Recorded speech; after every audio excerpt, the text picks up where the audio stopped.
So this is going to be your day 4, if I'm not mistaken. Might be 5. So that's 1, 2, 3, 4. 4. So there's been 3 before this. Yeah. And I'm guessing that Alec isn't going to be here. I haven't heard from her, but the last I heard, she was otherwise occupied, so Yeah, she probably won't be she here. had a baby. Yep. And uh, and I have sent you a draft, basically, of the website that I might put up. Have you looked at that? And are you Despite my best, okay? I could do it now. Is that helpful? I mean, I can't imagine that. Well, I want you to take your time and look at it because I don't want you to be surprised by it. I don't think you will be surprised at it, but I don't want you to feel like, oh, Hurlbert backed me into the corner and said I had to tell him about this. I, I would like to put it up onto the web more or less soon, but I'm not. There's other things going on in the world, and I understand that. So sometime relatively soon, if you would take a glance at it and see what you think. Okay, yes, I will do that. Anything else? How many sessions do you usually do with people? 4 is a good number for a study. It depends on the study. Somewhere I would say between 3 or 4, 4ish, and 100. Depending on what it is that we're trying to do. 100 is the rare exception. But if you're trying to find something that varies over time, like we have a study that we've never yet published. I should get on Alec to do that. But of menstrual cycle, whether there's changes in menstrual cycle, and of course you've got to sample a lot of times to see whether anything is really cyclic. So I think we sample maybe 30 times or something like that with folks across the cycle. I'm very interested that you said that because it occurred to me yesterday. I thought, gosh. I wonder, I feel like I notice so I run 5 kilometers every second day, and I have an app that measures my time per kilometer. Uh-huh. And I feel like my speed is cyclical according to my menstrual cycle.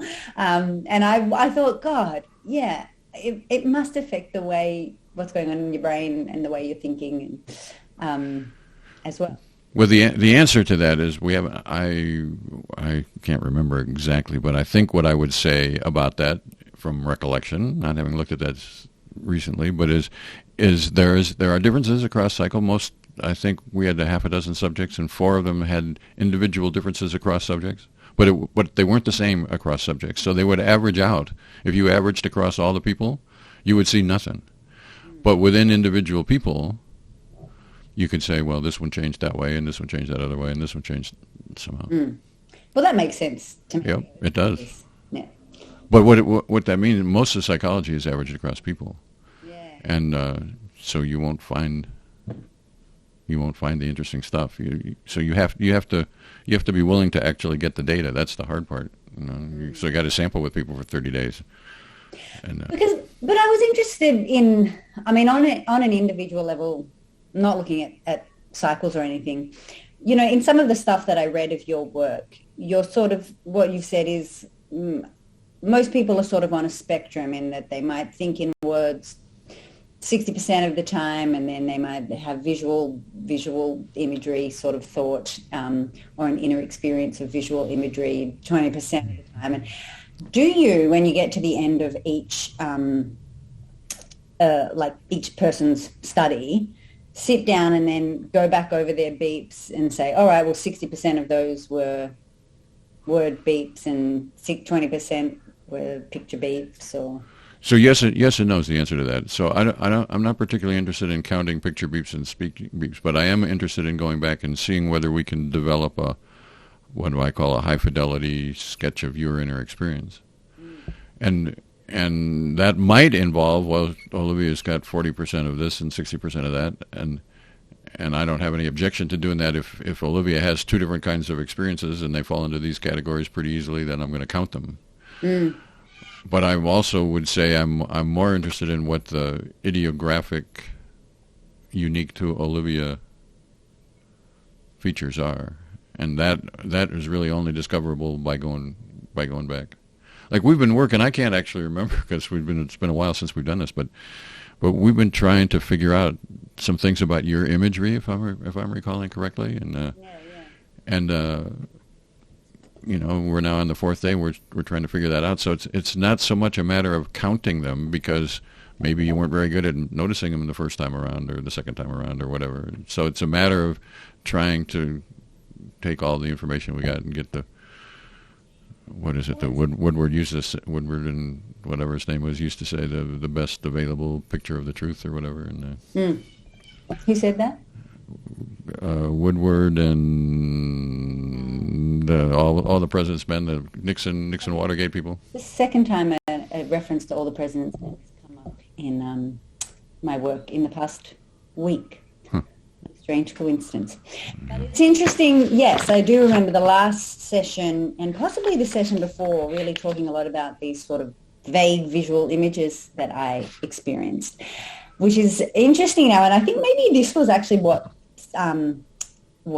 made me start thinking about like the possibility of my menstrual cycle impacting this, because I noticed, so I did a couple of beeps yesterday and I did actually a couple this morning. And I noticed my inner experience in the past sort of 24 hours to be quite dominated by music, different little bits of music, but they're always being a sort of soundtrack to my inner experience. Sometimes that's all there was, and sometimes that soundtrack was behind other things, and I could pinpoint what that music was in all of the cases but one. Well, I would say let's start with the beeps from today, being as how they're the fresher beeps. Yep. And I have probably exactly 47 minutes. I've got a meeting at 2:30 that just has to start pretty promptly. So I've got something at 45 minutes. So we'll go as far as we can get, and then we'll think about what we're going to do after that. So let's start with today, and that's going to be like your third or fourth beep overall. Is that? This was the third one. Okay. I did 3 today and 2 yesterday. All right. Let's start with the third one, which would be from early this morning. Very early this morning, and it's so funny. So I've written down song in my head, low crooning male voice, can't place it. So I had this song in my head, and now I can't conjure it up. But at the time, it was sort of like a, 5 to 10 second refrain, a single sort of little loop of a song that, I don't know how to explain this other than that it was a song, and I knew that if I heard the song, I would say, and like I'm confident it was a real song, and it must have entered my consciousness from hearing it somewhere. Look, that I don't know. Maybe. But so I knew I wasn't going to be able to sing it out loud if I needed to, but that I knew what it was, and if I heard it, I would recognize it, which is very weird.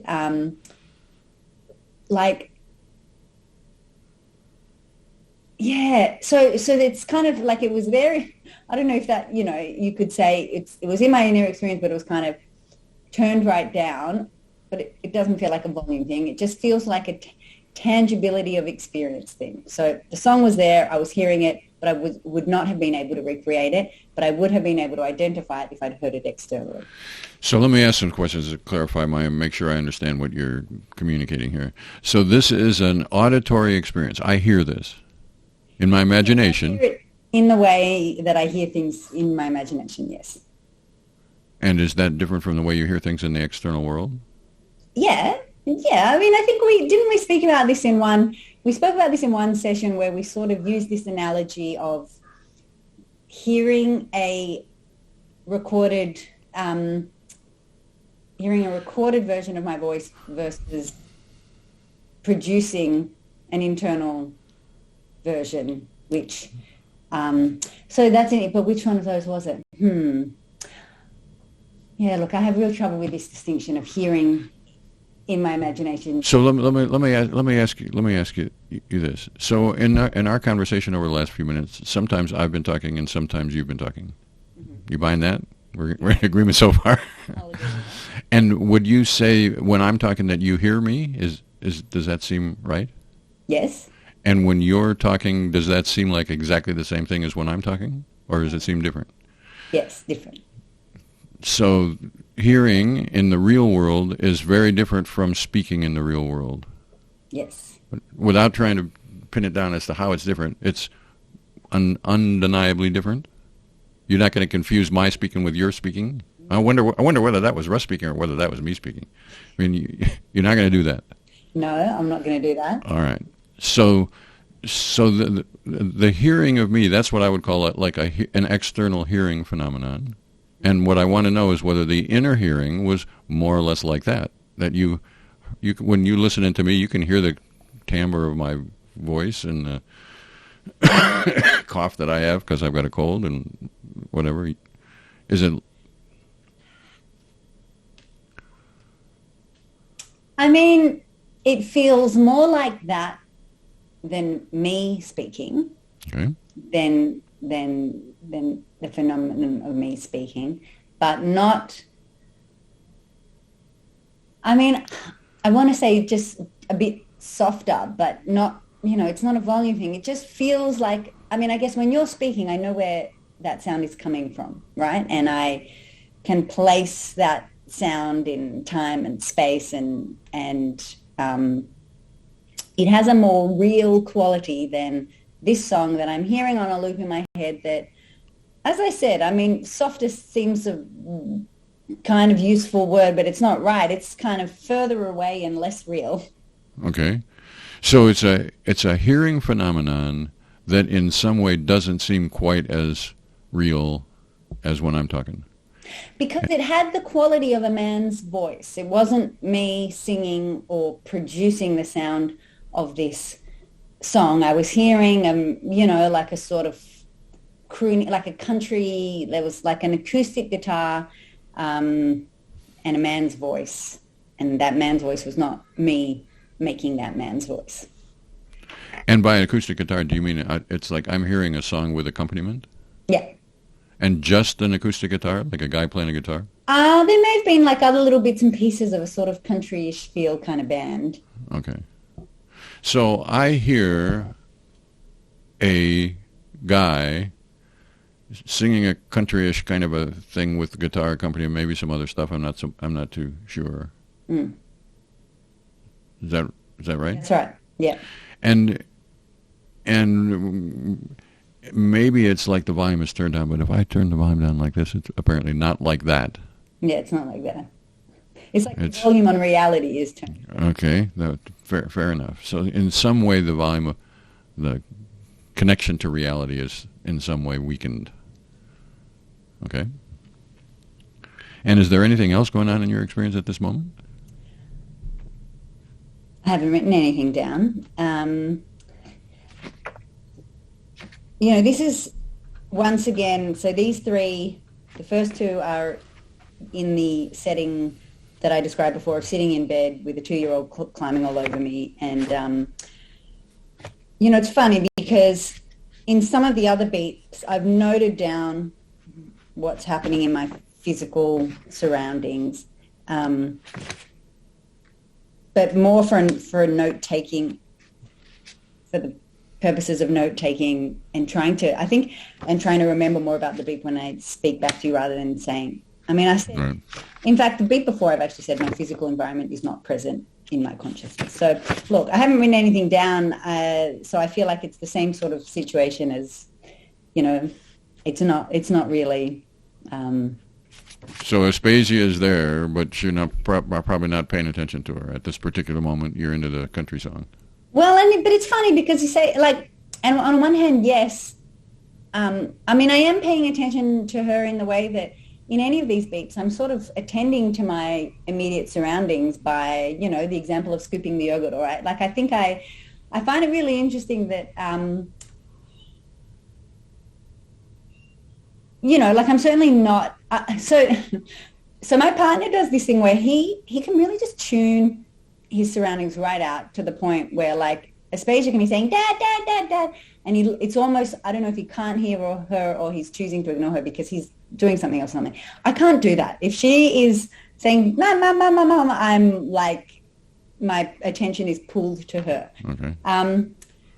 So it doesn't feel like that, like I'm, have withdrawn into a cocoon and I'm just focusing on this song by any means. Like it's the morning thing, I'm sort of probably on one hand starting to think about what to do today. And,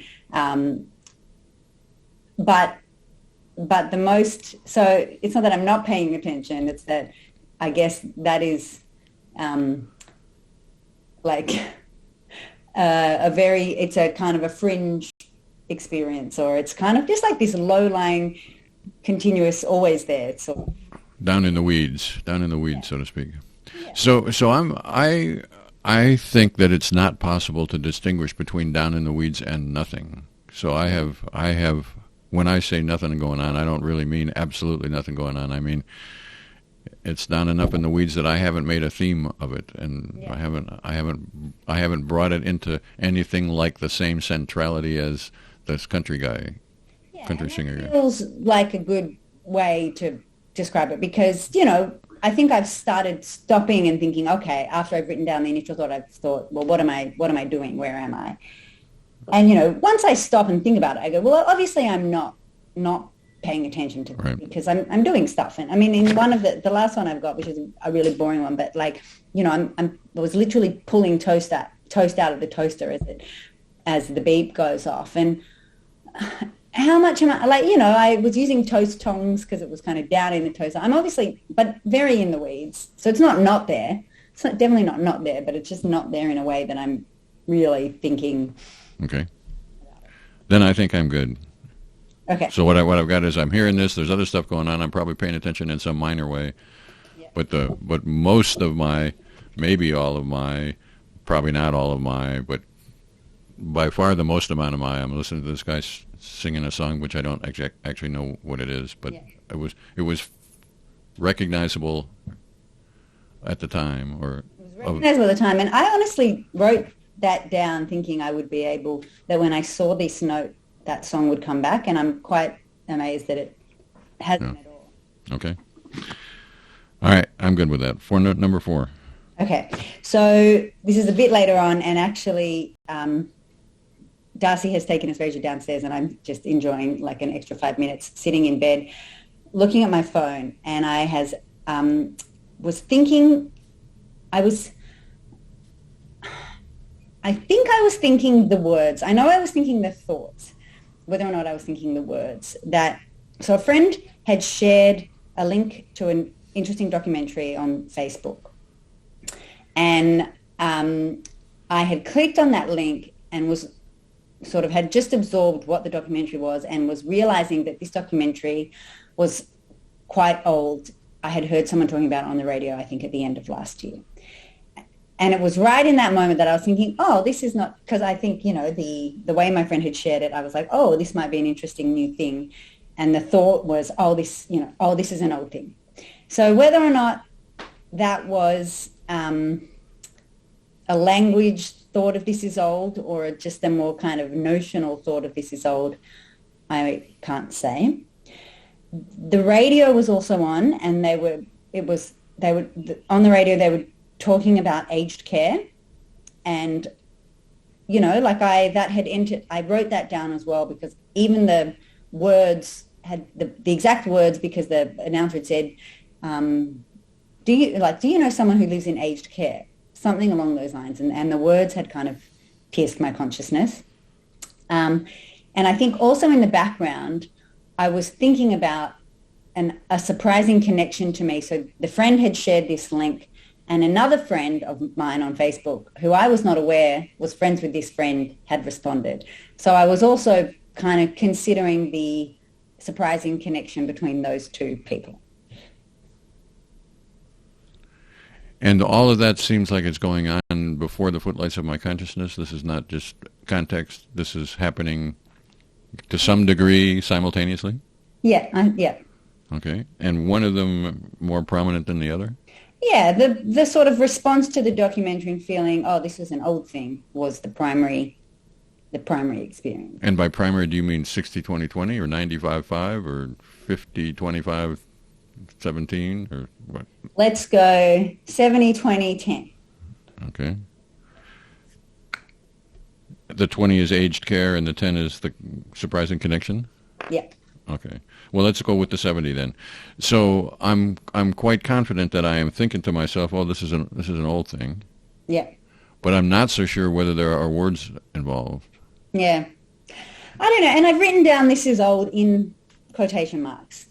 I think it was a words thing. This is quote, "this is old," unquote, not "this is an old thing." Yeah. Okay. And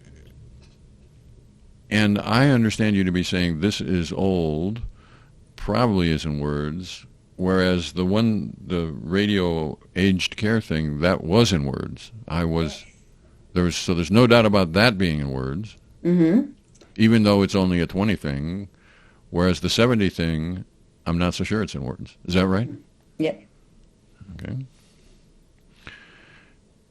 And if it is in words, is it this exact words, like starting with O? "Oh, this is an old thing," unquote?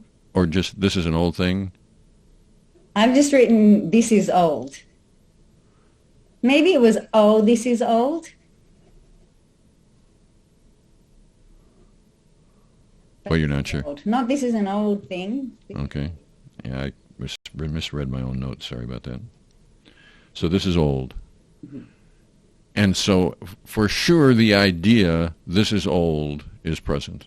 Yes. There's no doubt about that. Mm-hmm. The question is whether that is worded as in, quote, "this is old," or, quote, "oh, this is old," unquote. Or whether it's just Somehow. King. This is old. Right. Specified, but kind of. Right. And either one of those things is possible, and I don't have a favorite.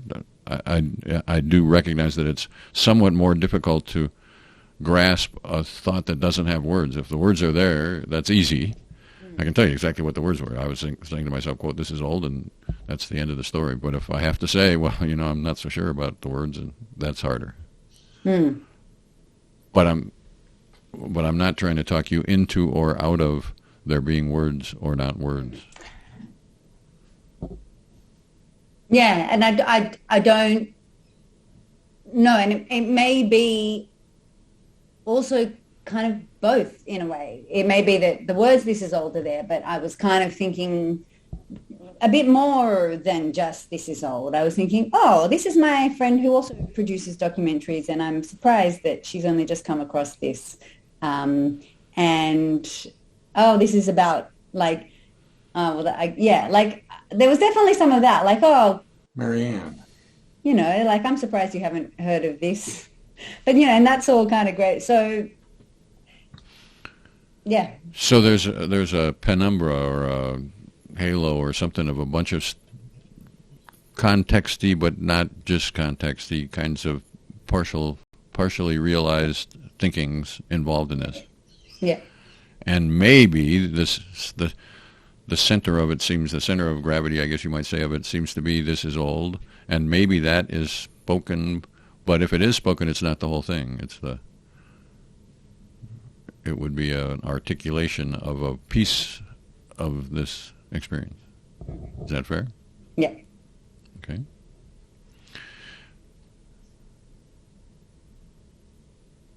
So that sounds sort of like what we were talking about in the first brief, that it's not that your experience is snapped together about one thing to the exclusion of everything else, but rather that there might be one thing that's in the center, but there's still the what I called the penumbra a minute ago,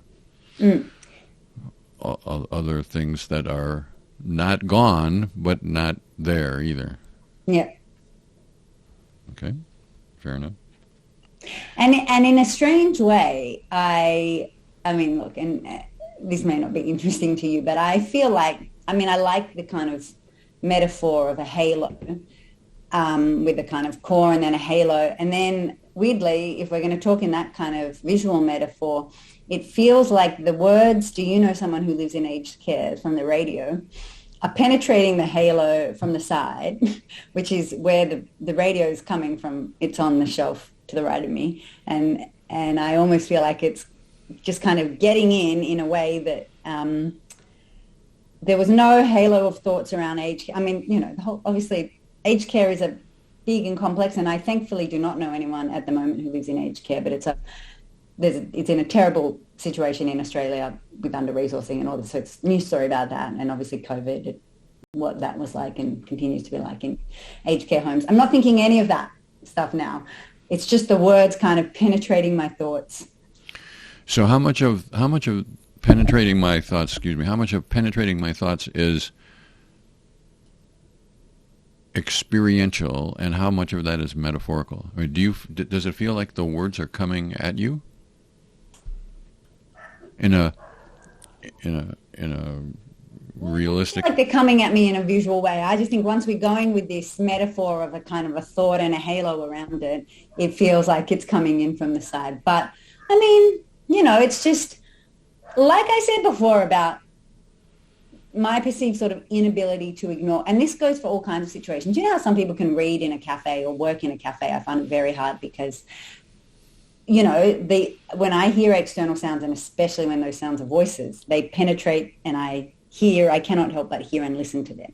So that radio in this situation feels like that experience, like coming in without my necessarily welcoming it in.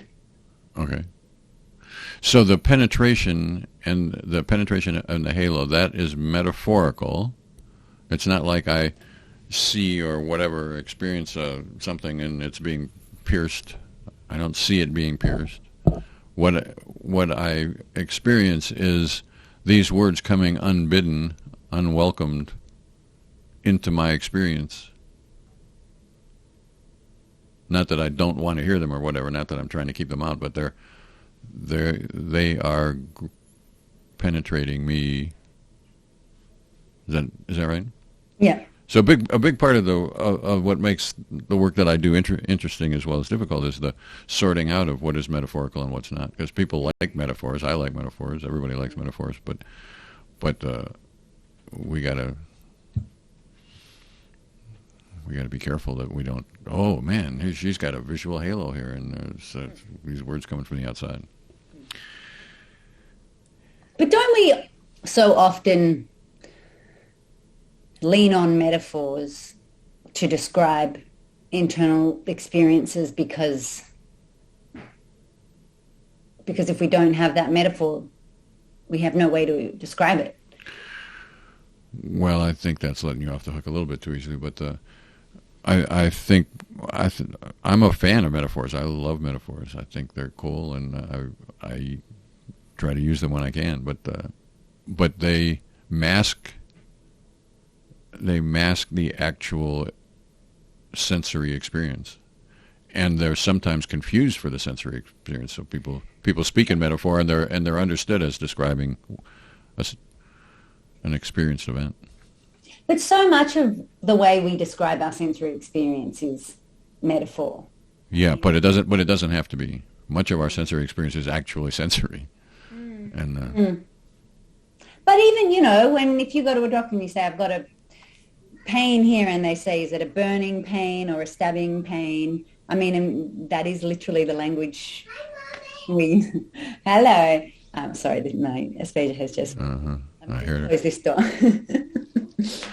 Hello, Aspasia. I'm just on a call, okay? I'll be done soon. Did you have a nice swim? Yeah.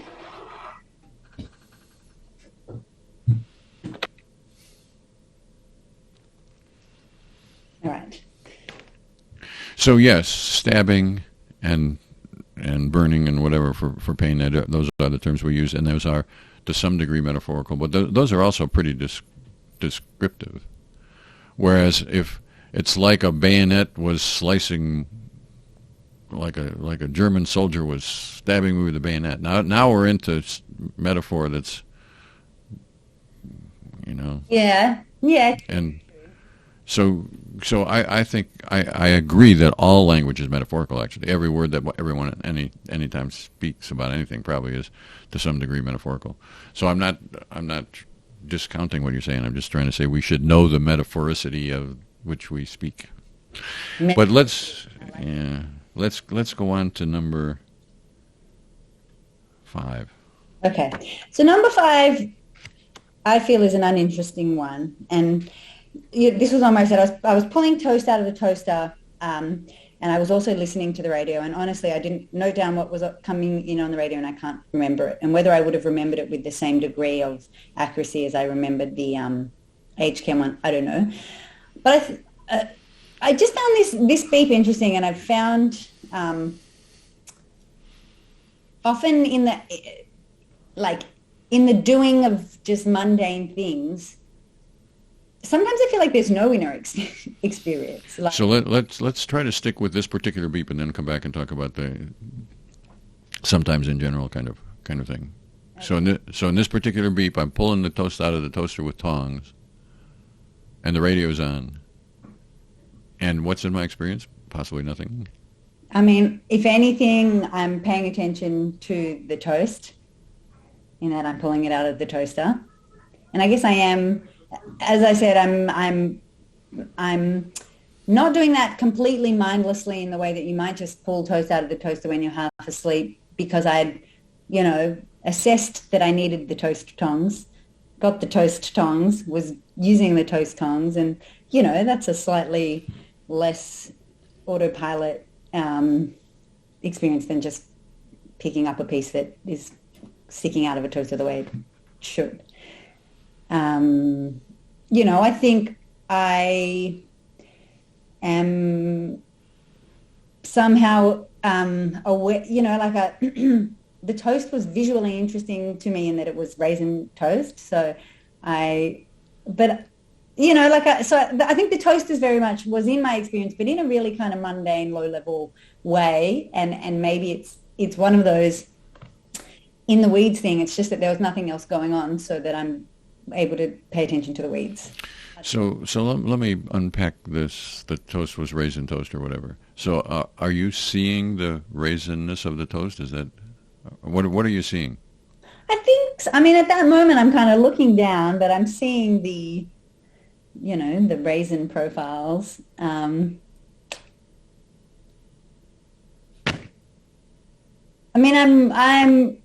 feel like the fact of the raisin toastness of the toast made it more visually remarkable, and maybe made its appearance penetrate my consciousness more than a normal piece of toast. So let me say what I've heard you say and see whether this is right. I'm engaged skillfully in the act of taking the toast out. Mm-hmm. And in my experience at the moment while I do this is mostly prominently the raisins in this toast. I'm seeing the raisins. And it's not because... I wouldn't say prominently the raisins, just that the raisins are there. The raisins are there equally with the rest of the toast, or more than the rest of the toast? Equally with the rest of the toast. So I'm seeing the raisin toast, but I'm seeing it in a way that doesn't seem to matter as far as the pulling it out of the toaster. Is that right? Yes. So I'm seeing the visual characteristics of the toast sort of separate from the skill taking the toast out of the toaster. Obviously, they're connected. They're coming through my same eyeballs and whatever. I'm using those things, but I'm not interested in the action of taking the toast out. I'm interested in the visual display of the toast. Yeah, that feels accurate. Okay. So what I would say, if you want to go back when I get around to posting this video, if you want to go back and watch yourself, tell me about this. You'll see that you're embarrassed and shy about it, which is what almost everybody, the way everybody is when they describe what I call sensory awareness. Mm. When you describe the sensory aspect of things, people have a hard time believing, I guess, first off, that could possibly be the central portion of my experience, that I could be into. That's just the way the toast looks. But it's more than that, and now I'm going I'm talking a little bit beyond what is in your experience here, but the word sensual means sexual as well as sensory, and the privacy of these things are related to each other. So, for you to expose the sensory aspect of yourself is fairly close to exposing the sexuality of yourself. And people are mostly reluctant about that, or mostly shy, or whatever. And if you want to watch what that's like for you, you can roll this tape back and I can watch it. But I look forward to it. From my perspective, when I see that kind of embarrassment about talking it, I'm expecting that she's going to say, "Well, I'm somehow interested in the sensory aspect of this. It doesn't have anything to do with the motor stuff," because that's the way people look when they talk like that. Not that I was going to accuse you of that or whatever, or reach that conclusion, but I've been doing this for a long time, so I've seen that look, and it's up to say what I feel, to describe my sensations is a intensely personal thing. Yeah, that makes sense. Because you can say to the external world, "Well, I was taking the toast out," and that's no big deal because everybody can see you taking the toast out. But when you say, "But I wasn't really paying attention to taking the toast out. I was seeing the shape of the toast and the way the raisins were," that's privately Olivia. Yep. And it's for that reason, I think, that sensory awareness very often starts to come out in the third or fourth interview, because people they don't know about it, they're shy about it, they're bashful about it, they're not sure that they can trust me or whatever to deal with that. Things take a while.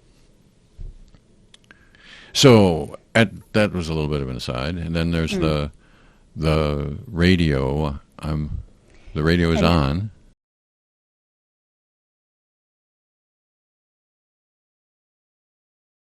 So you're listening to the radio, or I should say, the radio is on.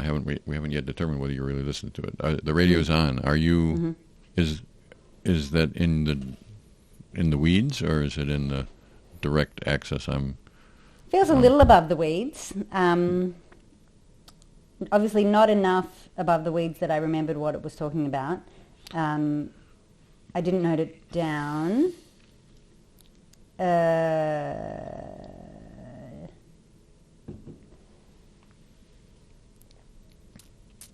Yeah, I mean, look, we're a household that has the radio on a lot, on to a sort of the equivalent of an NPR kind of station. So there's a lot of talk. There's a lot of sort of short little stories. Right. Was I listening to it? Was it in my consciousness? I mean, I think the two things I noted down were the radio and the toast. And there was more around me. So I guess I was listening to it. Okay. So I'm willing to leave it at that. Okay. We are in the process today of trying to explore this deal about whether your consciousness ends abruptly, I'm only seeing one thing, or whether it sort of tapers off into the weeds. Yeah. And I would say we probably haven't, and we're not going to sort that through today. I think it probably is going to take us another day or two to figure that out. But. So shall we go to number 1, which would be from yesterday? Yep. So I've written down some phonetic renderings of the sort of da da da, but so 3 notes. So I'm currently producing a show. The theme song of this show was the first 3 notes of that theme song were what was in my consciousness. Strangely enough, I can't recreate them now even. And it's interesting because this is a song that I've listened to 3 or 4 times in the past 2 days, but not before that. So this is a new song that this sound engineer created for the trailer of the show. So I've listened to it quite intently. It's been introduced to me as a piece of music. But weirdly I can't reproduce it. But Okay. yes, not even the entirety of that song, just these sort of 3 notes, once again, on a loop. And this is what I keep finding, these little slices of music on rotation, on loop in my head.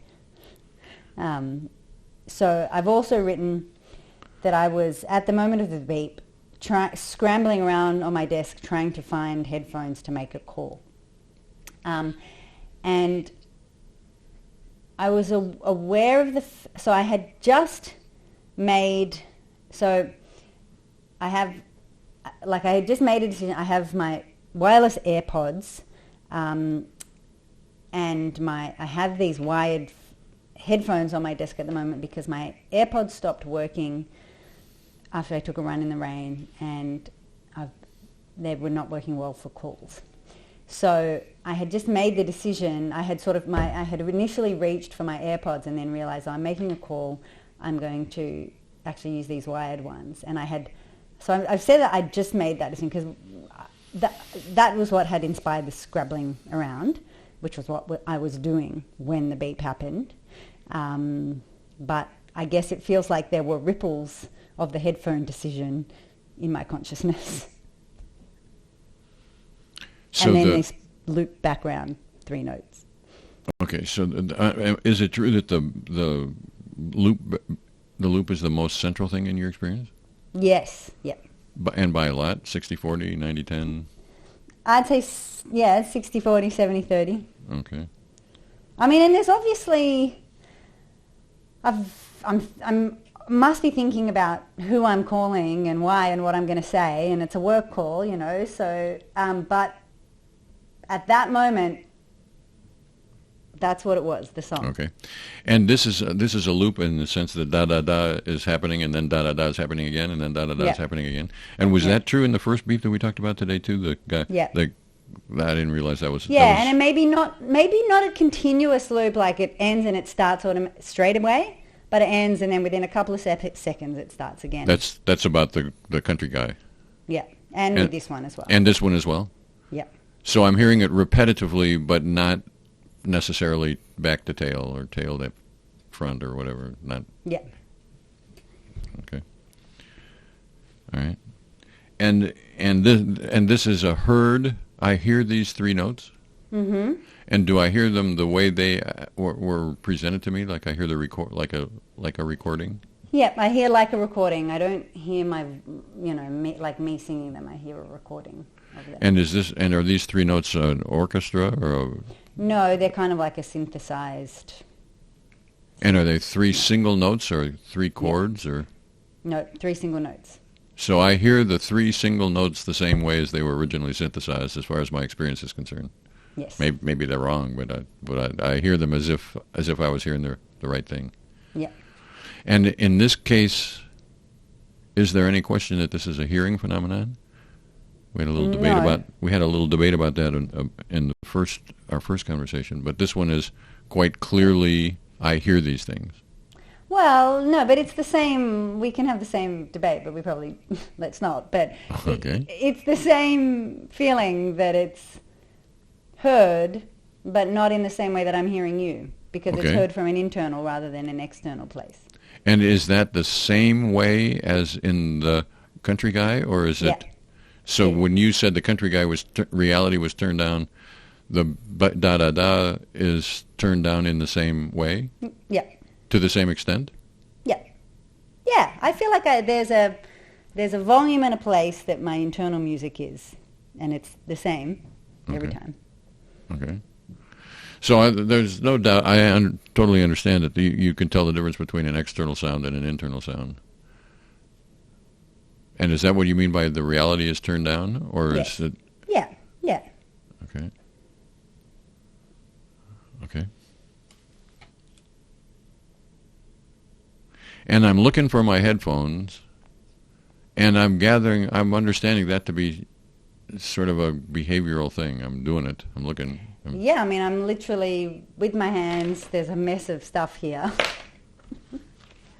And I'm trying to extract them from that mess of stuff. Okay. And I'm not thinking about it. I'm not thinking where are my earphones or whatever. As far as I know. No, I'm not thinking the words around my earphones. I mean, I'm skillfully looking for my earphones without thinking, quick, hurry up and find my earphones, in a way that may be different if someone was calling me, but I was going to make that call.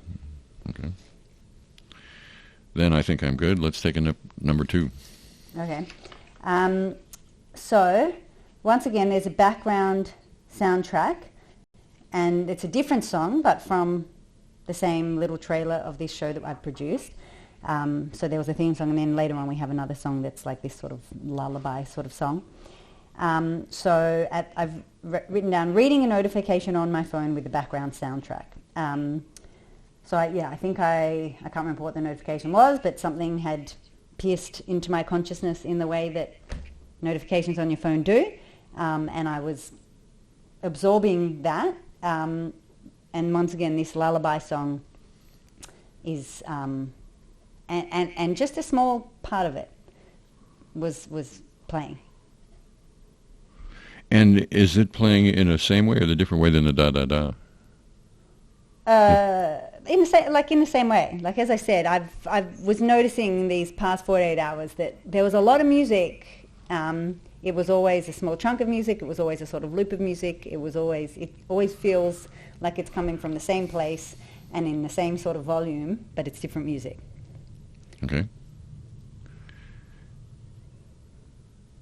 And at the same time I'm reading, and is that in the, well, you tell me, which is more prominent, the music or the reading, or doesn't that question make sense? No, the question makes sense, and I feel like maybe they're 50-50 in the way that, I mean, the song had certainly already been there because, as I said, it was on repeat. But, it was quite, like I do find that when I have this music stuck in my head, it's quite prominent in my consciousness. Okay. But, I had picked up the phone and was reading words on the phone. Now, I can't remember what they were, but I was certainly paying attention to that. Okay.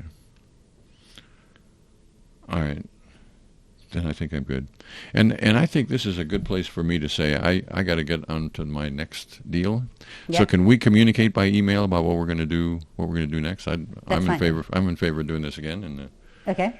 And I'll email you when I've got a few more minutes, and we'll figure out when we're going to do it. And you'll look at the website and see what we can do about that. Yep. And I'll send you these 15 minutes of audio if they are useful. But great. Yeah. All right. Great. Well, thanks very much, Olivia. Russell. I will Bye-bye. see you anon. Okay. Bye-bye.